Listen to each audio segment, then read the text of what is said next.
नमस्कार, आप देखना शुरू कर चुके हैं जतन चंडिका न्यूज। मैं आपकी होस्ट मौली राठौर। आइए देखते हैं। उप मुख्यमंत्री अरुण साव ने कैबिनेट की बैठक में लिए गए निर्णयों की जानकारी दी। रायपुर। उप मुख्यमंत्री अरुण साव ने आज मंत्रालय में राज्य कैबिनेट की बैठक के बाद पत्रकार वार्ता को संबोधित किया। उन्होंने पत्रकार वार्ता में कैबिनेट की बैठक में लिए गए निर्णयों की जानकारी दी। जतन चंडिका न्यूज के लिए रायपुर से मनोज राठौर और विशेष सहयोगी। आज मंत्रिपरिषद की बैठक राज्य के मुख्यमंत्री माननीय विष्णुदेव साय जी की अध्यक्षता में मंत्रालय में संपन्न हुई है। मंत्रिपरिषद ने आज प्रथम अनुपूरक अनुमान 2024-25 का विधानसभा में उपस्थापन के लिए छत्तीसगढ़ विनियोग विधेयक 2024 के प्रारूप का अनुमोदन किया है। विष्णुदेव साय जी की सरकार ने आज एक और महत्वपूर्ण निर्णय किसानों के हित में लिया है। किसानों को उनकी फसल का अधिकतम मूल्य प्राप्त हो, इसके लिए छत्तीसगढ़ कृषि उपज मंडी अधिनियम में संशोधन किए जाने का निर्णय लिया है। मंत्रिपरिषद की बैठक में छत्तीसगढ़ कृषि उपज मंडी संशोधन विधेयक 2024 के प्रारूप का अनुमोदन किया गया। इसके माध्यम से अन्य प्रदेशों के मंडी बोर्ड अथवा समिति के एकल पंजीयन तथा अनुज्ञप्तिधारी व्यापारी एवं प्रसंस्करणकर्ता भारत सरकार द्वारा संचालित ई नाम पोर्टल राष्ट्रीय कृषि बाजार के माध्यम से अधिसूचित कृषि उपज की खरीदी व बिक्री बिना पंजीयन के कर सकेंगे।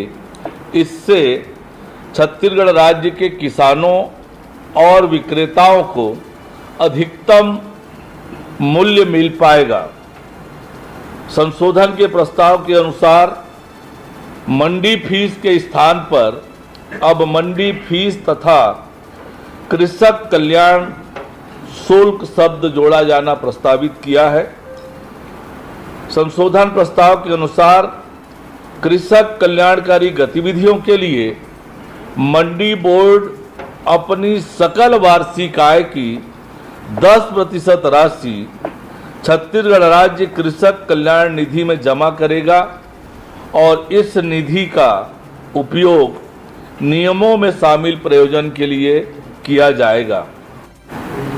एक और महत्वपूर्ण निर्णय आज के मंत्रिपरिषद की बैठक में लिया गया, जिसके माध्यम से छत्तीसगढ़ राज्य के नगरीय क्षेत्रों में शासकीय भूमि के आवंटन, अतिक्रमित भूमि के व्यवस्थापन और भूमि स्वामी हक को प्रदान करने के संबंध में मंत्रिपरिषद ने महत्वपूर्ण निर्णय लेते हुए इस संबंध में पूर्व में जारी सभी परिपत्रों को निरस्त किया है, जिसमें राजस्व एवं आपदा प्रबंधन विभाग द्वारा नगरीय क्षेत्रों में अतिक्रमित भूमि के व्यवस्थापन, शासकीय भूमि के आवंटन एवं वार्षिक भू फाटक के निर्धारण एवं वसूली प्रक्रिया संबंधी 11 सितंबर 2019 को जारी परिपत्र, नगरीय क्षेत्रों में प्रदत्त स्थायी पट्टों का भूमि स्वामी हक प्रदान किए जाने संबंधी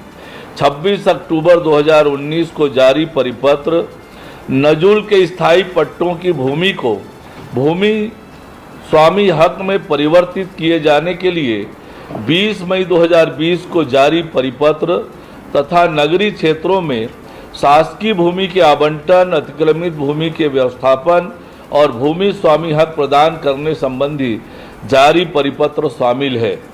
मंत्रिपरिषद की बैठक में निर्णय लिया गया कि इन प्रपत्रों के अंतर्गत जारी आदेशों के तहत आवंटित भूमि की जानकारी राजस्व विभाग की वेबसाइट पर प्रदर्शित की जाएगी और इस संबंध में किसी को कोई आपत्ति या शिकायत हो तो शिकायत प्राप्त होने पर संभागीय आयुक्त इसकी सुनवाई करेंगे। मंत्रिपरिषद की बैठक में जीएसटी, माल और सेवा कर संशोधन अधिनियम विधेयक 2024 के प्रारूप का अनुमोदन किया गया।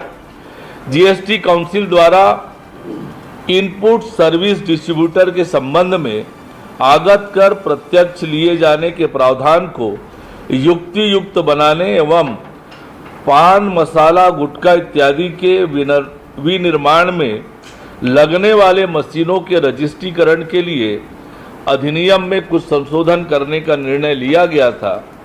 इस निर्णय के परिप्रेक्ष्य में केंद्रीय माल और सेवा कर संशोधन अधिनियम 2024 15 फरवरी 2024 को अधिसूचित किया है। इस संबंध में छत्तीसगढ़ माल और सेवा कर अधिनियम 2017 में तदनुसार संशोधन किया जाना प्रस्तावित किया गया है। छत्तीसगढ़ लोक सेवा आयोग का 22वां वार्षिक प्रतिवेदन 1 अप्रैल 2022 से 31 मार्च 2023 तक की अवधि के लिए विधानसभा के पटल में रखे जाने हेतु अग्रिम कार्यवाही करने के लिए सामान्य प्रशासन विभाग को अधिकृत किया गया। हम सब ने भी देखा कि अभी आईईडी ब्लास्ट में हमारे मोआ के रहने वाले एसटीएफ के जवान भरतलाल साहू शहीद हुए हैं और उनकी स्मृति को अक्षुण्ण बनाए रखने के लिए प्रदेश के मुख्यमंत्री आदरणीय विष्णुदेव साय जी ने मोआ बाजार चौक रायपुर का नामकरण शहीद भरतलाल साहू चौक करने की घोषणा उन्होंने की है। जतन चंडिका की लगातार सही और सटीक खबरें देखने के लिए जतन चंडिका न्यूज़ को सब्सक्राइब, लाइक, कमेंट एवं शेयर करना ना भूलें और बेल आइकॉन बटन दबाना ना भूलें। लगातार जतन चंडिका आपके